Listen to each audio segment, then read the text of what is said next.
Hello बच्चों, good morning. क्या हाल है? आज हम लोग चौथे लेसन अर्थात कार्बन और उसके यौगिकों में कार्बनिक यौगिक का अध्ययन करेंगे। कार्बनिक यौगिक किसे कहते हैं बच्चों? वे यौगिक जो कार्बन से मिलकर बने होते हैं उसे हम कार्बनिक यौगिक कहते हैं। फिर गौर से समझिएगा बच्चों, वे यौगिक जो कार्बन से मिलकर बने होते हैं उसे कार्बनिक यौगिक कहते हैं।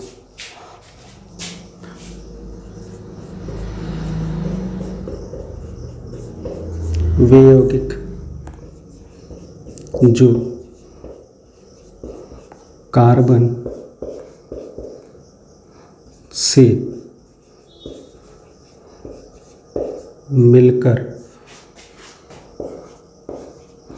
बने होते हैं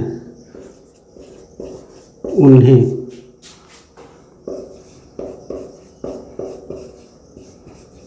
कार्बनिक यौगिक कहते हैं। फिर गौर से समझिएगा बच्चों, हम क्या कह रहे हैं? हम कह रहे हैं कि वे यौगिक जो कार्बन से मिलकर बने होते हैं उन्हें कार्बनिक यौगिक कहते हैं। जैसे उदाहरण के तौर पे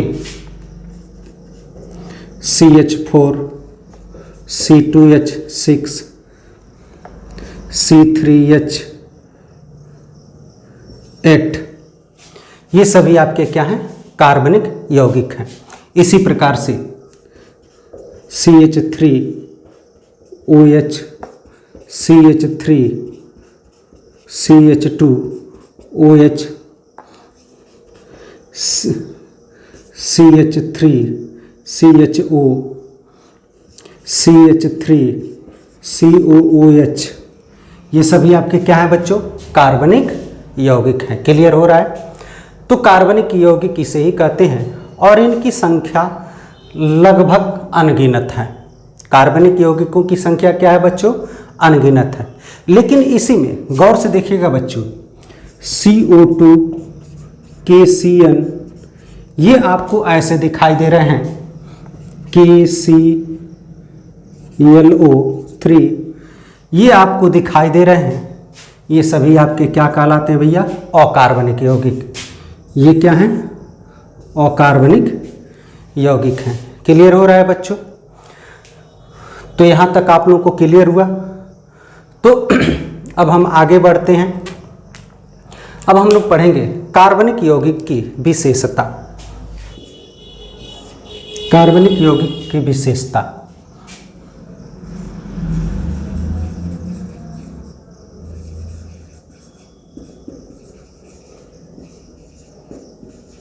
कैरेक्टरिस्टिक्स ऑफ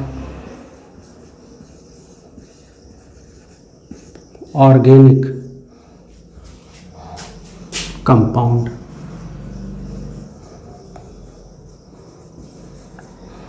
ऑर्गेनिक कंपाउंड्स, जरा गौर से समझिएगा बच्चों। ऑर्गेनिक यौगिक की अर्थात कार्बनिक यौगिक की निम्नलिखित विशेषताएं होती हैं। ये एक एक करके हम आप लोगों को बताते चल रहे हैं। सबसे पहली विशेषता तो यही होती है बच्चों कि कार्बनिक यौगिक में कार्बन अवश्य पाया जाता है। तो हम लिख सकते हैं इसमें का मतलब क्या बच्चों? कार्बनिक यौगिक, इसमें कार्बन अवश्य पाया जाता है। क्लियर हो गया बच्चों? यानी कार्बनिक यौगिक में कार्बन अवश्य पाया जाता है। दूसरा पॉइंट क्या होगा बच्चों? गौर से समझिएगा। इसमें कार्बन के अतिरिक्त hydrogen, oxygen, nitrogen, sulphur, chlorine आदि तत्व भी पाए जाते हैं। इसमें कार्बन के अतिरिक्त hydrogen, oxygen, nitrogen, sulphur, chlorine आदि तत्व भी पाए जाते हैं। फिर गौर से बच्चों समझिएगा, हम क्या कर रहे हैं, हम कह रहे हैं कि इसमें कार्बन के अतिरिक्त hydrogen, oxygen, nitrogen, sulphur, chlorine आदि तत्व भी पाए जाते हैं। क्लियर हो रहा है बच्चों? अब अगला पॉइंट देखते हैं, तीसरा। गौर से समझिएगा, इसका अर्थात कार्बनिक यौगिक का मुख्य स्रोत सभी जीव जंतु तथा पेड़ पौधे होते हैं। अर्थात कार्बनिक यौगिक का मुख्य स्रोत क्या होता है? सभी जीव जंतु तथा पेड़ पौधे होते हैं। इनका मुख्य स्रोत सभी जीव जंतु तथा पेड़ पौधे होते हैं। फिर गौर से समझिएगा बच्चों, हम क्या करें, हम करें इनका मुख्य स्रोत जीव जंतु तथा पेड़ पौधे होते हैं। क्लियर हो रहा है? अब अगला पॉइंट देखते हैं, चौथा। ये पृथ्वी पर सबसे अधिक मात्रा में पाए जाते हैं। अर्थात कार्बनिक यौगिक पृथ्वी पर सबसे अधिक मात्रा में पाए जाते हैं। ये पृथ्वी पर सबसे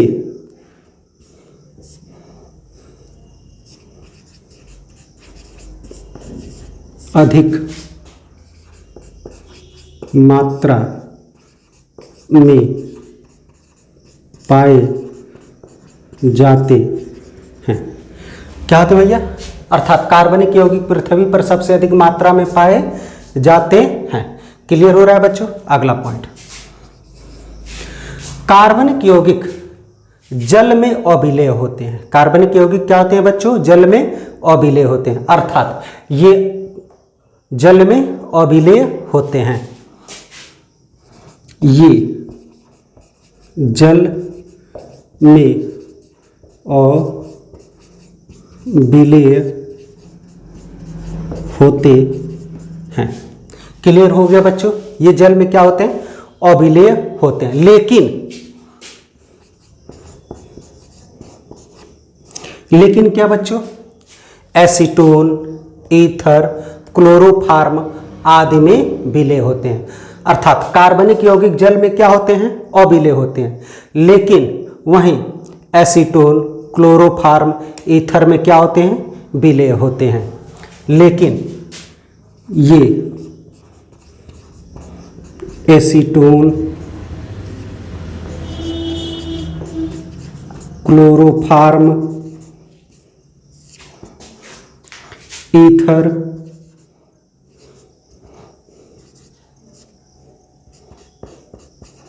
आदि में विलेय होते हैं। विलेय होते हैं। आदि में क्या होते हैं बच्चों? विलेय होते हैं। अगला पॉइंट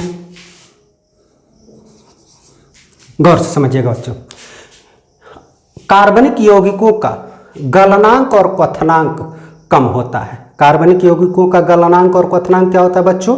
कम होता है। अर्थात इनका गलनांक और क्वथनांक,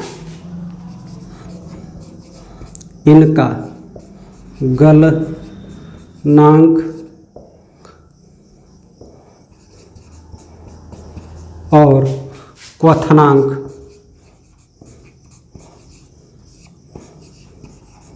कम होता है। क्लियर हो रहा है बच्चों? इनका गलनांक और क्वथनांक क्या होता है? कम होता है। अगला पॉइंट बच्चों,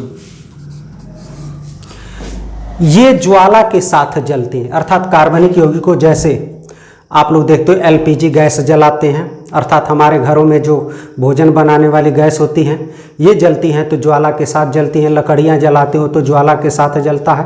क्लियर हो गया? तो इनको जलाने पर ये ज्वाला के साथ जलते हैं। पेट्रोल को जलाओ ज्वाला के साथ जलेगा, डीजल को जलाओ ज्वाला के साथ जलेगा। क्लियर हो गया? तो ये चीज़ कर रहे हैं। ये किसके साथ जलती हैं भैया? अर्थात कार्बनिक यौगिक कैसे जलती हैं? ज्वाला के साथ जलती हैं। ये ज्वाला फ्लेम की साथ जलती हैं। क्लियर हो रहा है बच्चों? अगला पॉइंट,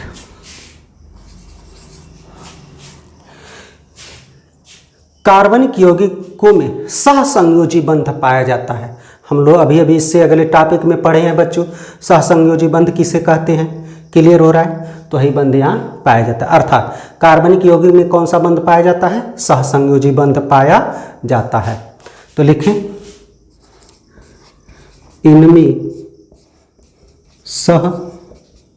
सहसंयोजी बंध पाया जाता है। कार्बनिक यौगिकों में कौन सा बंध पाया जाता है बच्चों? सहसंयोजी बंध पाया जाता है। क्लियर हो गया? अगला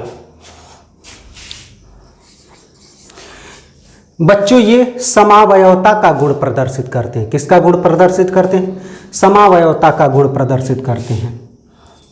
ये समावयवता का गुण प्रदर्शित करते हैं। क्लियर हो रहा है बच्चों? ये किसका गुण प्रदर्शित करते हैं? समावयवता का गुण प्रदर्शित करते हैं। अब जरा समझ लीजिएगा बच्चों, समावयवता किसे कहते हैं, आपको यही बता रहे हैं, गौर से देखिएगा। जैसे C2H6O हमने एग्जाम्पल ले लिया। अगर इसका हम समावयवता देखना चाहते हैं तो बच्चों देखिएगा, CH3CH2OH गिन लीजिए, 2 कार्बन, 1 और 1 2 कार्बन, 6 हाइड्रोजन, 3 और 2 5 और 1 6 हाइड्रोजन, 1 ऑक्सीजन 1 ऑक्सीजन। क्लियर हो गया? इसी प्रकार से CH3OCH3, गौर से देखिएगा बच्चों, इसमें भी 2 हाइड्रोजन। क्लियर हो रहा है? 2 ऑक्सीजन, 6 हाइड्रोजन, 3 और 3 6 ऑक्सीजन, 6 हाइड्रोजन। फिर एक बार और बताते हैं बच्चों, इसमें भी 2 कार्बन, यहाँ भी 6 हाइड्रोजन, यहाँ भी 3 6 हाइड्रोजन, यहाँ भी 1 ऑक्सीजन, यहाँ भी 1 ऑक्सीजन। यानी देखा जाए तो इसका अणुसूत्र तीनों का बराबर है, लेकिन संरचनाओं में क्या पाई गई है? भिन्नता पाई गई है। क्लियर हो रहा है? तो इसी को हम समावयवता कहते हैं। अर्थात परिभाषा समावयवता का क्या होता है? वे कार्बनिक यौगिक जिनके अणुसूत्र तो समान होते हैं लेकिन संरचना सूत्र क्या होता है बच्चों? भिन्न भिन्न होता है, उसी को समावयवता कहते हैं। तो चलिए यहीं लिख दे रहे हैं, समावयवता अंग्रेजी होती है आइसोमेरिज्म।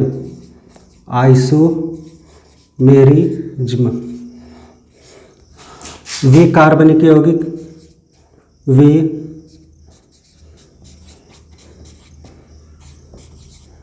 कार्बनिक यौगिक जिनके अणुसूत्र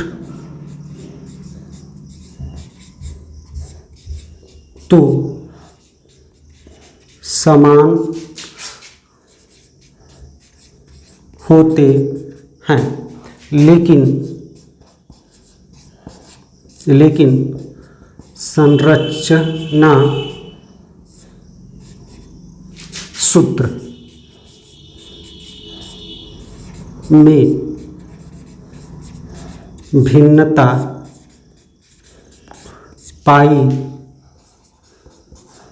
जाती है, उसे समावयवता कहते हैं।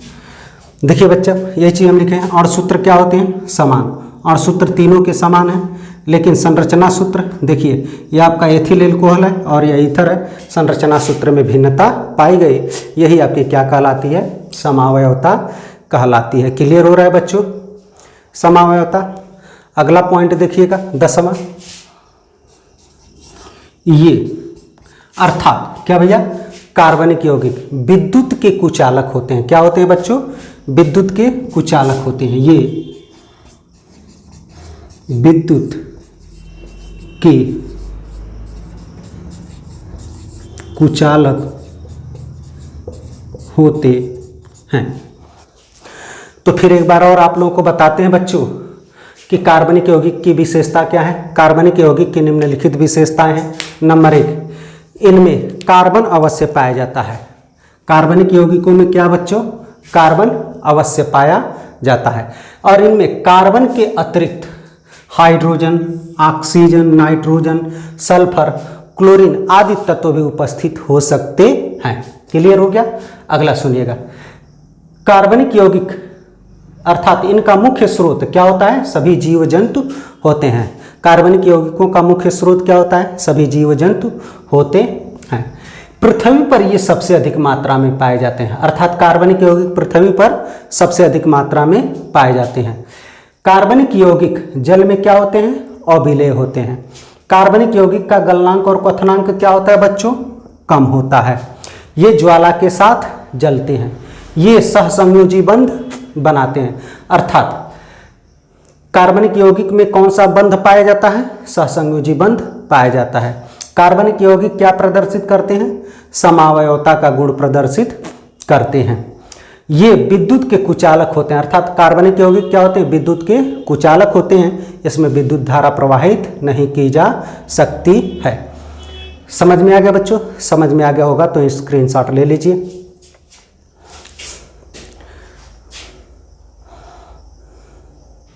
अब आइए बच्चों, हम लोग कार्बनिक यौगिक का संरचना सूत्र पढ़ते हैं।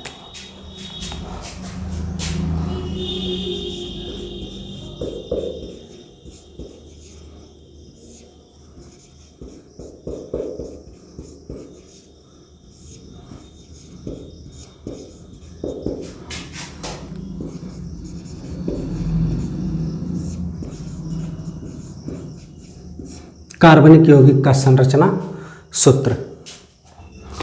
कार्बनिक यौगिकों की संरचना सूत्र, structural formula of organic compound. गौर से समझिएगा बच्चों, संरचना सूत्र क्या होता है?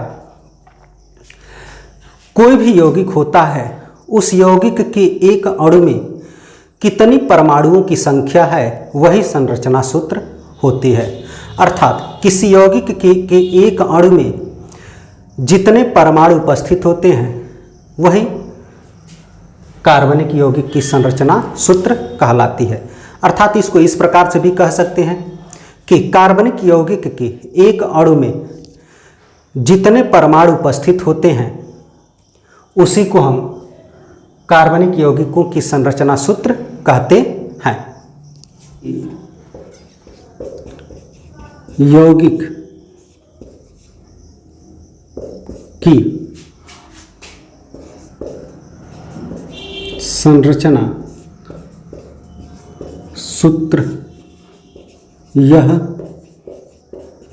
बताती है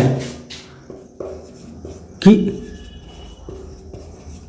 एक अणु में कितने परमाणु हैं। गौर से समझिएगा, हमने क्या लिखा है कि किसी यौगिक की संरचना सूत्र यह बताती है कि उसके एक अणु में कितने परमाणु हैं, अर्थात उसका एक अणु कितने परमाणुओं से मिलकर के बना हुआ है। जैसे बच्चों हम आप लोगों को दिखा रहे हैं CH4, यह आपका मेथेन है। क्या है बच्चों? मेथेन है। अब यह मेथेन का अणु है। अब हम देखते हैं कि यह कितने परमाणुओं से मिलकर के बना हुआ है। देखिएगा यह एक कार्बन है और कितने हाइड्रोजन हैं बच्चों, 4 हाइड्रोजन है, 4 हाइड्रोजन परमाणुओं से मिलकर के बना हुआ है। अर्थात मीथेन अणु एक कार्बन परमाणु और 4 हाइड्रोजन परमाणुओं से मिलकर के बना हुआ है। यही देखिए मीथेन की संरचना सूत्र कहलाई। क्लियर हो रहा है बच्चों। इसी प्रकार से एथेन की संरचना सूत्र C2H6 एथेन हो गया बच्चों। अगर इसका संरचना सूत्र हम लिखना चाहें तो क्या होगा, एक कार्बन, कितना कार्बन है, 2 कार्बन। क्लियर हो रहा है बच्चों। अब एक हाइड्रोजन, एक हाइड्रोजन, एक हाइड्रोजन, एक हाइड्रोजन, एक हाइड्रोजन, एक हाइड्रोजन। कितने हाइड्रोजन है बच्चों, 6 हाइड्रोजन है। 1 2 3 4 5 6। कितने कार्बन है, 1 और 1 2। देखिए एथेन बन गया। क्लियर हो रहा है बच्चों। इसी प्रकार से हम प्रोपेन का भी बना सकते हैं। तो यह एथेन का अणु है। एथेन के अणु 2 कार्बन और 6 हाइड्रोजन परमाणुओं से मिलकर के बने हुए। देखिए संरचना सूत्र इसका यही बता रहा है। इसी प्रकार से आ जाइए प्रोपेन में, CH3 CH2 CH3 हो गया। अगर देखना चाहें तो C कितने सी बच्चों, 1 2 3, 3 C हो गया। कितने हाइड्रोजन, 3 हाइड्रोजन, 1 2 3। कितना हाइड्रोजन बच्चों, 1 और 1 2 हाइड्रोजन। कितना हाइड्रोजन बच्चों, 3 हाइड्रोजन हो गया। अब हाइड्रोजन लगा दीजिए इस पर। देखिए एथेन का संरचना सूत्र बन गया बच्चों। समझ में आ रहा है कि नहीं बच्चों? क्लियर हो रहा है आप लोगों को? ठीक। इसी प्रकार से आगे बढ़ते हैं बच्चों। Ethylene CH2 double bond CH2, अर्थात इसी को इस प्रकार से भी लिखा जा सकता है C2H4। क्या नाम इसका है बच्चों, एथिलीन। एथिलीन का संरचना सूत्र देखेंगे तो क्या होगा, C। कितने हाइड्रोजन बच्चों, 1 हाइड्रोजन, 2 हाइड्रोजन, 1 हाइड्रोजन, 2 हाइड्रोजन। जोड़ दें। हम कार्बन की संयोजकता जानते हैं कितनी होती है, 4 होती है। तो 1 2 1 2 और 2 4, 1 2 और 2 4। देखिए कार्बन की संयोजकता हो गई। इसी प्रकार बच्चों हम एसिटिलीन का भी बना रहे हैं। एसिटिलीन। एसिटिलीन का फार्मूला क्या होता है बच्चों, C2H2। चलिए बनाते हैं। 1 कार्बन, 2 कार्बन, 2 कार्बन है। कितना हाइड्रोजन है, 1 हाइड्रोजन और 1 हाइड्रोजन, 2 हाइड्रोजन हो गया। अब कार्बन की संयोजकता कितनी होती है, 4 होती है। तो यहाँ 1 है, अर्थात 3 हमको लगाना पड़ेगा। तो 3 और 1 4, 1 और 3 4। इस कार्बन के लिए 1 और 3 4, इस कार्बन के लिए 1 और 3 4। क्लियर हो रहा है बच्चा? तो देखिए संरचना बन करके तैयार हो गया। अब आइए बच्चों हम लोग जैव शक्ति का सिद्धांत पढ़ते हैं। जैव शक्ति का सिद्धांत। Vital force theory. क्या पढ़ते हैं बच्चों, जैव शक्ति का सिद्धांत। अब जैव शक्ति का सिद्धांत कहते किसको हैं बच्चों, गौर से समझिएगा। इसको वैज्ञानिक बर्जीलियस ने दिया था। किसने दिया था बच्चों, बर्जीलियस ने दिया था। और बर्जीलियस के अनुसार, गौर से समझिएगा बच्चों, वैज्ञानिक बर्जीलियस के अनुसार सभी जीवित जीवों में ऊर्जा पाई जाती है। क्या पाई जाती है बच्चों, सभी जीवित जीवों में ऊर्जा पाई जाती है। और यह ऊर्जा कार्बनिक यौगिकों में पाए जाते हैं। किस में पाए जाते हैं, कार्बनिक यौगिकों में पाए जाते हैं। और कार्बनिक यौगिक केवल जीवित जीवों में ही पाए जाते हैं, इसीलिए इसको जैव शक्ति का सिद्धांत कहते हैं। क्लियर हो गया। बर्जीलियस ने क्या कहा बच्चों, बर्जीलियस ने कहा कि सभी जीवों में ऊर्जा पाई जाती है और यह ऊर्जा कार्बनिक यौगिकों से बनती है। किससे बनती है, कार्बनिक यौगिकों से बनती है। और कार्बनिक यौगिक कहाँ बनते हैं भैया? केवल जीवित जीवों में ही बनते हैं, अर्थात जीवित जीवों में ही पाए जाते हैं। इसीलिए इसे हम जैव शक्ति का सिद्धांत कहते हैं। वैज्ञानिक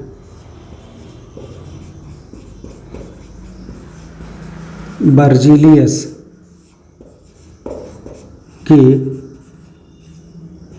अनुसार सभी जीवित जीवों में ऊर्जा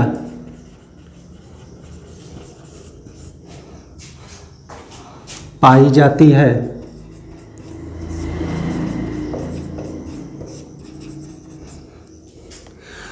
वैज्ञानिक बर्जीलियस के अनुसार सभी जीवित जीवों में ऊर्जा पाई जाती है और यह ऊर्जा कार्बनिक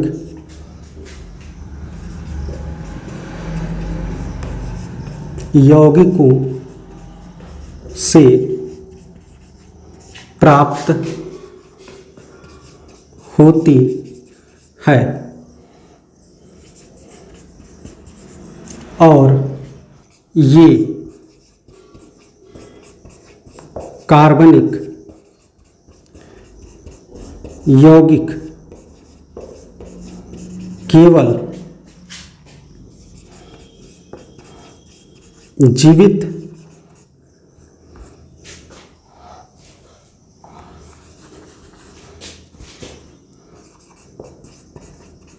जीवों में ही पाए जाते हैं। इसे ही जैव शक्ति का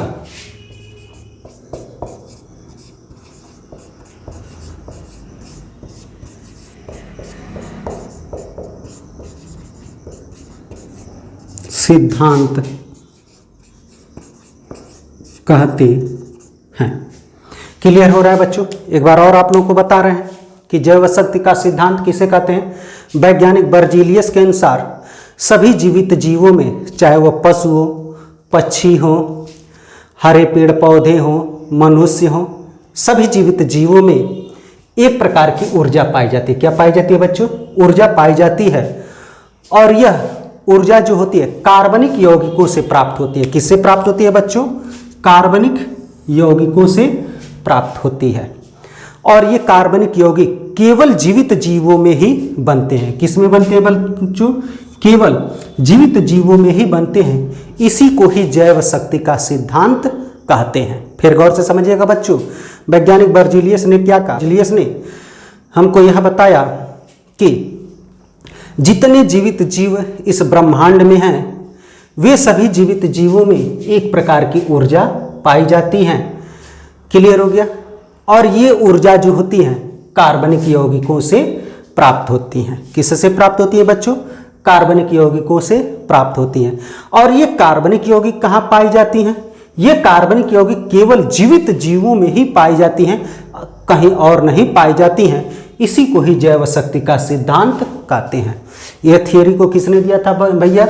वैज्ञानिक बर्जीलियस ने दिया था। किसने दिया था? बर्जीलियस ने दिया था। तो बच्चों यहाँ तक समझ में आया। अब हम लोग आगे बढ़ते हैं। बर्जीलियस सिद्धांत का खंडन। बर्जीलियस साहब कहते हैं कि कार्बनिक यौगिक केवल जीवित जीवों में ही पाए जाते हैं। किस में पाए जाते हैं? केवल जीवित जीवों में ही पाए जाते हैं। लेकिन वैज्ञानिक बोहलर ने, कौन बच्चों? वैज्ञानिक बोहलर,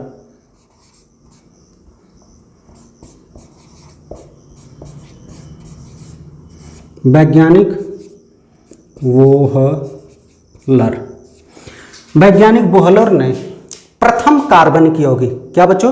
प्रथम कार्बनिक यौगिक यूरिया प्रयोगशाला में बना करके यह सिद्ध कर दिया कि कार्बनिक यौगिक केवल जीवित जीवों में ही नहीं बल्कि अन्य जगहों पे भी पाए जाते हैं।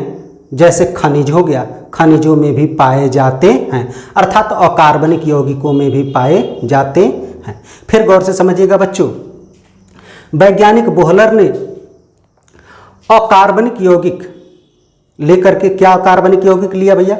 अकार्बनिक यौगिक से यूरिया बना दिया। क्या बना दिया? यूरिया बना दिया। और यह सिद्ध कर दिया कि जो कार्बनिक यौगिक होते हैं वे केवल जीवित जीवों में ही नहीं पाए जाते हैं बल्कि खनिजों में भी पाए जाते हैं। तो गौर से देखिएगा, बोहलर ने क्या बनाया बच्चों? बोलिएगा आप लोग। यूरिया बनाया, NH2CONH2। क्या नाम है बच्चों इसका? यूरिया। प्रथम कार्बनिक यौगिक है। किस तरह से बनाया, जरा ये भी देख लीजिए बच्चों। इन्होंने क्या कर लिया? अमोनिया ले लिया। क्या ले लिया? अमोनिया। अमोनिया फार्मूला जानते ही हो बच्चों अमोनिया का, NH3 होता है। और हाइड्रोजन सायनेट ले लिया, HCNO। क्या नाम इसका भैया? Hydrogen cyanate. हाइड्रोजन सायनेट ले लिया।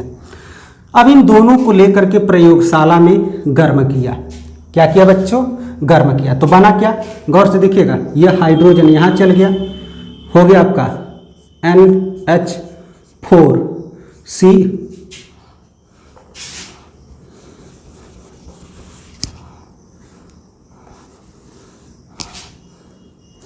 NH4CnO।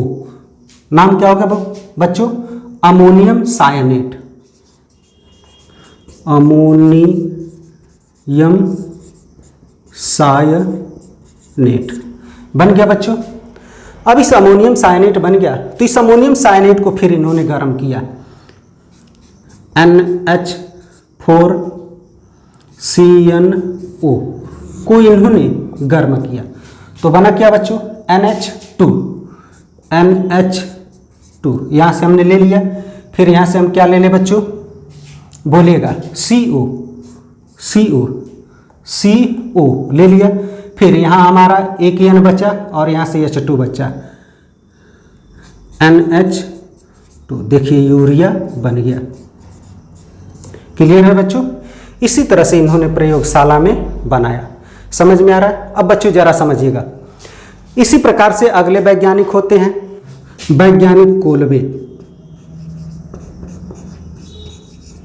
वैज्ञानिक कोलबे ने एसिटिक एसिड बनाया। क्या बनाया बच्चों?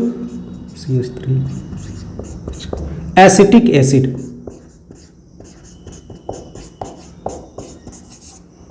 एसिटिक एसिड बनाया।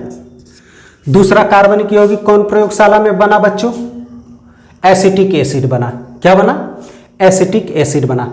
तो इससे भी सिद्ध हो गया कि जो हमारा कार्बनिक यौगिक है वह केवल जीवित जीवों में ही नहीं प्राप्त होता है बल्कि इसे अन्यत्र भी प्राप्त किया जा सकता है। क्लियर हो गया? इसी प्रकार से अगले वैज्ञानिक बर्थेलोट थे। वैज्ञानिक बर्थेलोट ने मीथेन बना दिया। क्या बना दिया बच्चों? मीथेन बना दिया। मीथेन बना दिया प्रयोगशाला में और इससे सिद्ध हो गया कि कार्बनिक यौगिक केवल जीवित जीवों में ही नहीं पाए जाते हैं बल्कि खनिजों में अन्यत्र भी पाए जाते हैं। समझ में आ गया कि नहीं आ गया बच्चों? तो इस तरह से बर्जीलियस के सिद्धांत का क्या हो गया? खंडन हो गया। फिर एक बार और आप लोगों को बताते हैं बच्चों कि जैव शक्ति का सिद्धांत किसे कहते हैं। वैज्ञानिक बर्जीलियस ने हमको यह बताया कि सभी जीवित जीवों में एक प्रकार की ऊर्जा पाई जाती है और यह ऊर्जा कार्बनिक यौगिकों से प्राप्त होती है और कार्बनिक यौगिक केवल जीवित जीवों में ही पाए जाते हैं। इसी को जैव शक्ति का सिद्धांत कहते हैं। अर्थात इनके कहने का अर्थ है कि केवल कार्बनिक यौगिक जीवित जीवों में ही पाए जाते हैं, लेकिन आगे चलकर इनका यह सिद्धांत गलत हो जाता है। तो आगे इनके सिद्धांत को गलत करने के लिए निम्न वैज्ञानिक आते हैं। तो देखिए वही लिखें, बर्जीलियस के सिद्धांत का खंडन। तो सबसे पहले वैज्ञानिक आते हैं बोहलर।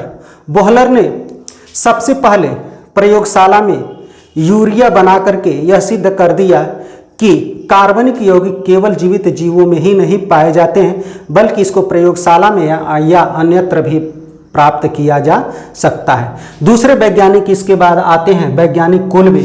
इन्होंने एसिटिक एसिड बना करके बता दिया कि नहीं के ऑर्गेनिक यौगिक केवल जीवित जीवों में ही नहीं पाए जाते हैं, बल्कि इसको प्रयोगशाला और अन्यत्र भी प्राप्त किया जा सकता है। इसी प्रकार से वैज्ञानिक बर्थेलोट ने भी मेथेन बना करके यह बता दिया कि कार्बनिक यौगिक केवल जीवित जीवों में ही नहीं बल्कि अन्यत्र भी प्राप्त किया जा सकता है। इस तरह से जैव शक्ति के सिद्धांत का खंडन हो गया। बच्चों समझ में आ गया हो तो इसका स्क्रीनशॉट ले लीजिए।